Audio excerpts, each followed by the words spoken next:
mantri sing ndo mangkene lho Ndaya ya. Bener Pak Mantri. Yo mangkene lho Ndaya. Riko kok wani nggawa bojoku ngarep riko ya apa lho Ndaya? Ini Pak Mantri. Iya. Bojone sampean iki tak gawa, wis tak ajati tak niati Pak Mantri.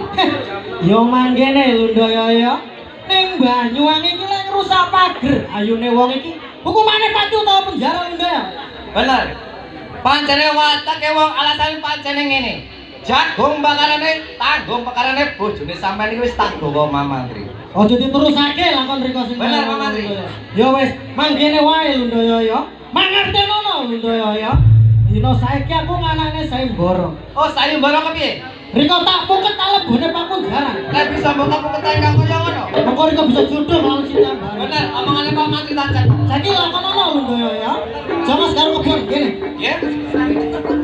Mangertenono Jongos ya. Oh, nggih. Dina saiki aku nganane sayembara. Ah, Lho Ndaya iki tak puket tak lebone pakunjaran. ya nggih. Mengko lek bisa buka puketan sing kaya iki. Ya menit yang salah kira-kira dadi ngoten apa? Bener. Terus sange adil. Bener. Ah. Oleh lundo iki bisa buka puketan sing kaya mangkono. Ah. Bisa jodoh lawan Siti Ambari. Nggih. Ayo lundo dicekel. Ya nggih. Ah, arane rayuan sing kami Pak Mantri wis keturutan. Pak Mantri nyanakan sayembara.